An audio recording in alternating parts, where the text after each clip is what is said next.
Vamos lá para a próxima questão. A questãozinha da UPE, do SSA, né? Que é o que vocês vão enfrentar no final do ano, né? Então vamos trabalhar em cima disso aqui. O texto nos diz assim: uma máquina térmica de 25% de eficiência. Então perceba, ele já nos diz, que a eficiência aqui é sinônimo de rendimento, não é? Então eu já posso anotar aqui, o rendimento, a eficiência dessa máquina térmica é 25%.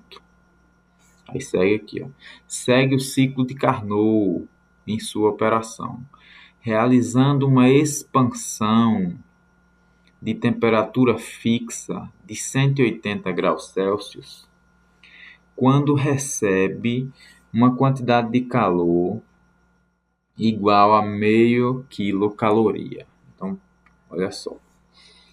Então, ela recebe calor, né? É o calor da fonte quente, a máquina térmica. Então, esse QQ é 0,5 quilocalorias, né?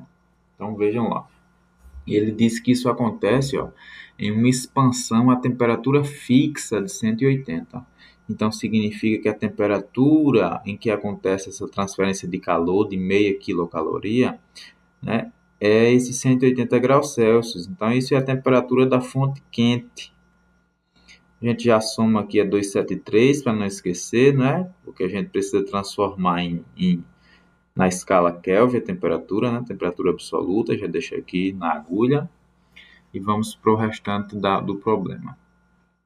Durante a contração realizada em um ciclo, é possível utilizar o calor dissipado pela máquina a fim de elevar uma massa de 125 gramas em quantos graus Celsius? Então, preste atenção na ideia aqui.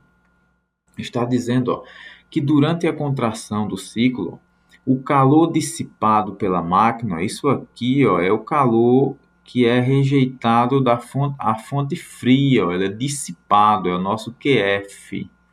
Esse calor, né, vai ser utilizado, é possível utilizar o calor dissipado, utilizar o QF, a fim de elevar uma massa de água de 125 gramas em quantos graus Celsius. Então, está dizendo aqui, ele vai pegar esse calor que é rejeitado da fonte fria e vai esquentar uma massa de 125 gramas de água. Aí quer saber em quantos graus Celsius a temperatura dessa massa de água varia, né? E essas as entrelinhas da questão aqui do problema, né? Então, a gente já tem a seguinte ideia aqui, A gente vai pegar esse calor que é rejeitado à fonte fria e vai elevar a temperatura da massa de água, né? A gente tem aqui, pela equação fundamental da calorimetria, o calor vai ser a massa, que vai ser 125 gramas de água, vezes o calor específico da água, que o problema deu, uma caloria por graus Celsius, vezes a variação de temperatura que essa água vai sofrer. Então, veja, a gente vai precisar usar essa expressão aqui para encontrar o que o problema nos pede. Ele quer saber quem é esse ΔT. Quem é esse ΔT? Vamos lá. Esse ΔT aqui é a nossa incógnita do problema, né? A gente tem a massa da água é 125 gramas e esse calor específico a gente tem que é 1 caloria por grau Celsius. O problema deu. Para a gente encontrar aqui com esta equação, a gente precisa achar quem é esse calor rejeitado à fonte fria, para a gente substituir nessa equação da calorimetria aqui e encontrar a variação de temperatura sofrida por esta massa de água. Então, aqui a gente tem outra incógnita, né? A gente precisa encontrar quem é esse calor rejeitado à fonte fria. Aí vamos usar essas ideias aqui da máquina de Carnot, né?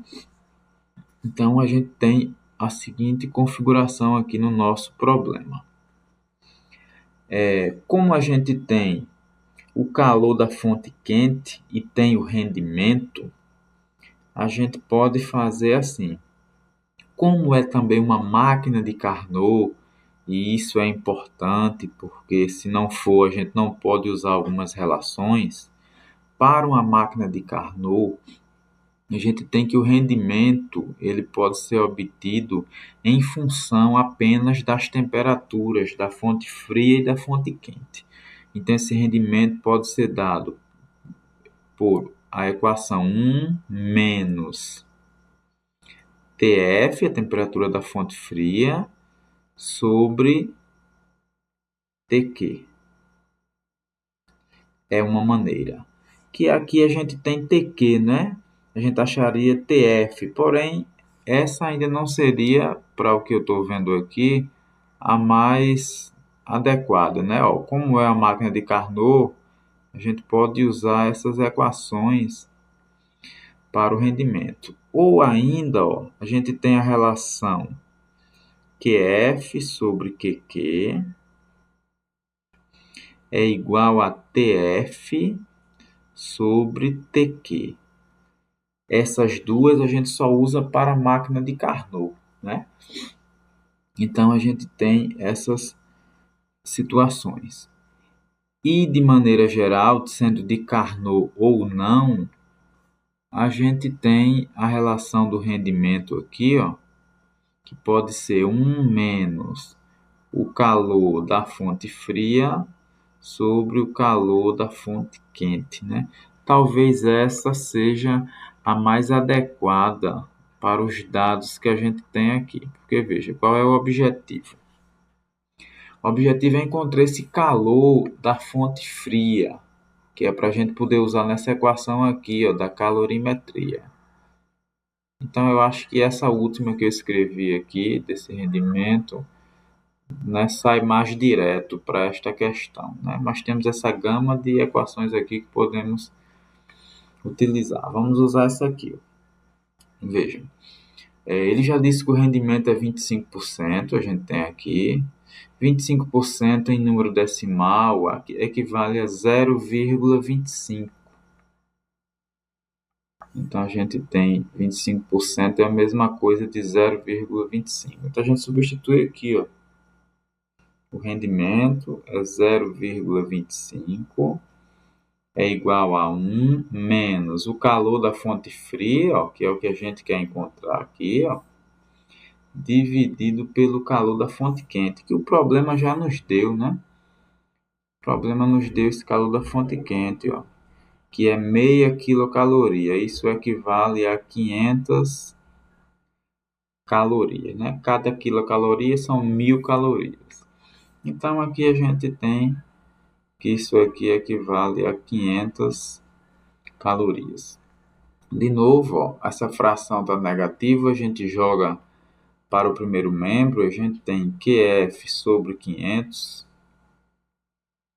vai ser igual a 1, esse 0,25 a gente passa para o segundo membro, menos 0,25, uma equaçãozinha do primeiro grau, né? Daí a gente conclui que o calor rejeitado à fonte fria sobre o 500 vai ser igual a 1 menos 0,25, dá 0,75. Agora a gente tem que QF é igual ao 500 está dividindo, a gente passa ele multiplicando. 500 por 0,75. O calor da fonte fria vai ser, eu tenho duas casas decimais, corta a vírgula, corta os dois zeros. 5 vezes 75. 5 vezes 5, 25. 25 vão 2. 5 vezes 7, 35 com 2, 37. Então, ó, 37 calorias. Percebam, a gente está usando aqui a unidade calorias, ó, conforme o calor da fonte quente. Então, está aqui o calor que é rejeitado da fonte fria é 375 calorias. Isso foi importante a gente não transformar em joules aqui, né? A ideia da temperatura que a gente usa em termodinâmica, a gente sempre obrigatoriamente transforma em Kelvin, né? Mas a energia a gente pode trabalhar assim, né? E neste caso é importante porque, como a gente vai usar nessa equação da calorimetria, e olha, o calor específico da água está em calorias por gramas graus Celsius, então é importante que a gente tivesse com ela em calorias, né? Se fosse em joules, íamos ter que transformar. Então, aqui por fim, a gente tem, ó, que esse calor da fonte fria é a massa, o calor específico, vezes a variação de temperatura. Esse calor a gente acabou de encontrar, que é o 375, igual a massa, ó, 125 gramas, vezes o calor específico da água, que é 1 caloria por graus Celsius, vezes a variação de temperatura. Então, a gente tem agora, ó, que a variação de temperatura que esses 125 gramas de água sofre é a razão entre 375 e 125. Percebam que a gente, como o calor específico da água, ó, está em calorias por graus Celsius, essa variação de temperatura vai ser dada em graus Celsius. Então, 375 dividido por 25 dá 3 graus Celsius, né? Então, esse calor que é rejeitado à fonte fria, ele é capaz de variar em 3 graus Celsius a temperatura de 125 gramas de água, né? Então, a alternativa aqui, o gabarito é letra C. Questãozinha da UPE, de certa forma, tranquila, né?